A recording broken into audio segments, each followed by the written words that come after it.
हरियाणा के मुख्यमंत्री मनोहर लाल खट्टर से एएनबी न्यूज के संवाददाता अभिषेक तक्षक ने खास मुलाकात की है और प्रदेश में रोजगार और युवाओं के मुद्दे पर चर्चा की है। इसके अलावा पंचायत चुनाव को लेकर के सरकार की क्या कुछ तैयारी है, इस बारे में भी जानकारी हासिल करने की कोशिश की गई है। मनोहर लाल इस समय हमारे साथ हैं, बातचीत करते हैं। सर, नए साल में कई योजनाएं हरियाणा सरकार लेके आई है, वहीं युवाओं के लिए एक पोर्टल लेके आई जिसमें ग्रुप सी और डी की भर्ती में युवा उसका इस्तेमाल कर सकेंगे। क्या फ़ायदा मिलेगा सर इसको युवाओं से? देखिए, चूँकि सरकारी नौकरी के लिए संख्या भले नौकरियों की कम होती है, लेकिन अप्लाई करने वाले लोगों की संख्या बहुत ज़्यादा हो जाती है और किसी भी नौकरी के लिए बार बार उनको फार्म भरने पड़ते हैं, बार बार उनको एग्ज़ाम देना पड़ता है। उनकी सुविधा के लिए हमने एक तय किया कि ग्रुप सी और डी वन टाइम रजिस्ट्रेशन करने के बाद उनका एक एलिजिबिलिटी टेस्ट होगा।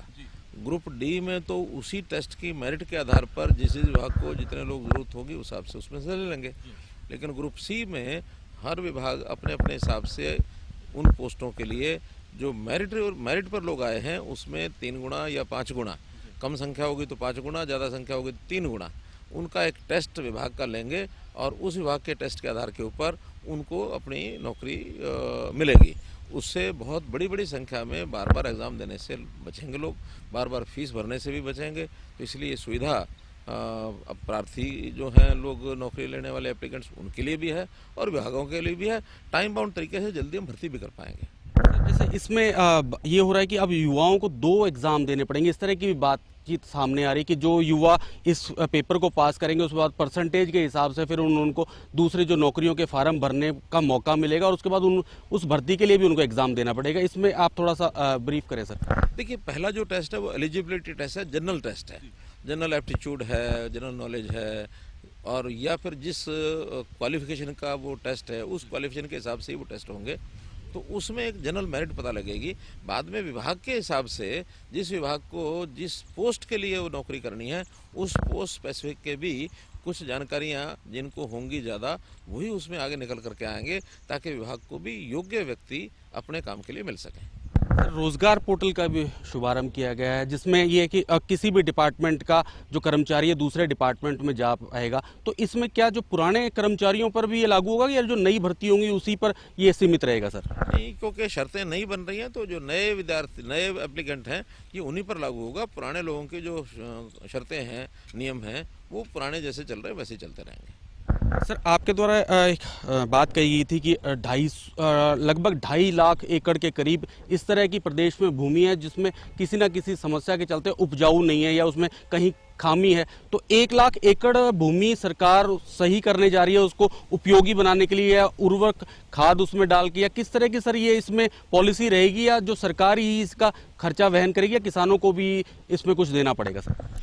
देखिए, क्योंकि एक बहुत बड़ी ये समस्या है और बड़ी जो भूमि है उसका हम पहचान कर रहे हैं। बाद में उस भूमि को ठीक कराने के लिए कौन कौन से किसान आएंगे, कुछ कंट्रीब्यूशन किसानों से भी लिया जाएगा, कुछ सरकार अपनी ओर से भी व्यवस्था करके और उसमें काम करेगी। लेकिन पहले चरण में 1 लाख एकड़ और मैं समझता हूँ लगभग 30,000 रुपया 1 एकड़ के ऊपर खर्च आता है, बहुत ज़्यादा नहीं आता। आज जो किसान 2 फसल की बजाय केवल 1 ही फसल ले पाते हैं और कहीं कहीं तो 1 भी नहीं ले पा रहे हैं, अगर वो भूमि ठीक होती है और दोनों फसलें ले पाते हैं तो एक बहुत बड़ा लाभ इसमें किसानों को भी होने वाला है।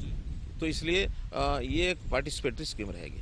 सर, रोजगार के मामले में प्रदेश कहाँ स्टैंड करता है? नई क्या नीति रहेगी कि युवाओं को प्रदेश के ज़्यादा से ज़्यादा रोजगार मिले, चाहे वो सरकारी में चाहे वो प्राइवेट सर्कल में? देखिए, इसके लिए हमने एक तो रोज़गार देने के अवसर, उनको रोज़गार के अवसर कैसे बढ़ें, इसमें इन्वेस्टमेंट भी हो रही है, नए जो उद्योग हैं वो भी आ रहे हैं और पिछले 5 साल में हमने 48,000 नए जो छोटे बड़े उद्योग हैं वो यहाँ लगे हैं।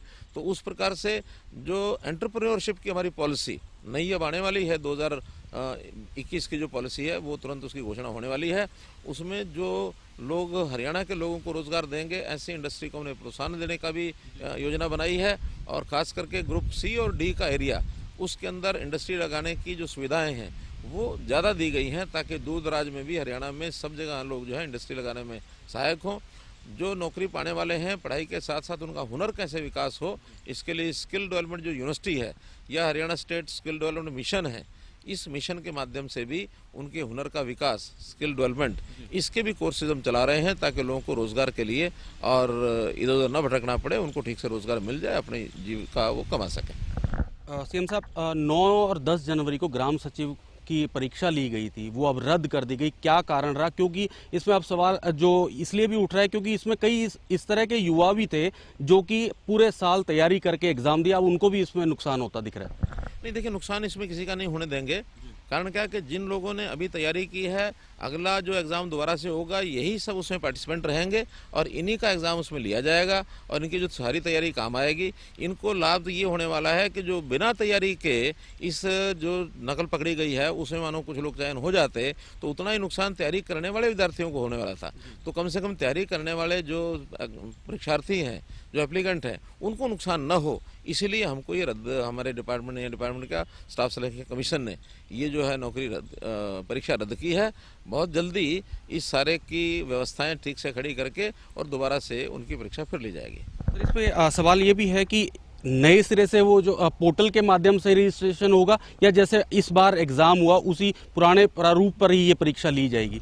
जो एप्लीकेंट है वो पहले वाले ही है, लेकिन परीक्षा में जो कमियां रही होंगी, मानो नकल का मौका जिनको मिल गया, टेक्निकल चीज़ें कुछ पकड़ी गई हैं जिसके अंदर लोगों ने छुपा करके और अपने कान के साथ कोई चिपका लिया कोई इंस्ट्रूमेंट और छुपा करके कहीं सिम के छोटे छोटे मोबाइल आजकल आ गए हैं, उसके कारण से तो टेक्निकल चीज़ों पर अध्ययन हो रहा है ताकि उन चीज़ों की रोकथाम कैसे करें। और कुछ जो एजेंसीज़ हैं उन एजेंसीज़ की भी छानबीन होगी कि उनके लोगों ने मिलीभगत करके कुछ तो नहीं किया है। जहाँ सेंटर्स बनाए गए थे वो प्राइवेट स्कूलों के, प्राइवेट संस्थाओं के जो सेंटर्स बने थे वहाँ के जो एम्प्लॉइज़ हैं उनकी भी सारी छानबीन करेंगे ताकि इसको फुल प्रूफ सिस्टम बना करके जो अभी जो परीक्षार्थी थे उन्हीं परीक्षार्थियों को ये परीक्षा दोबारा होगी।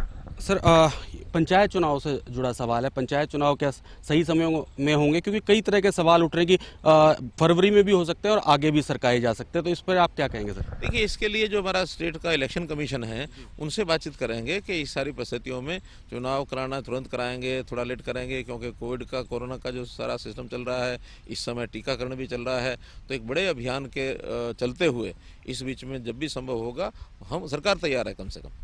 सर, एक आखिरी सवाल है। दक्षिणी हरियाणा सर डार्क जोन में देखा जाता है, खुश्क जो है वहाँ की धरती मानी जाती है, पानी कम है, तो उसके लिए हरियाणा सरकार पानी वहाँ पर बढ़े या कृषि जो है उसको पानी पूरा मिले, इसके लिए क्या नई नीति लेके आने वाली है सर?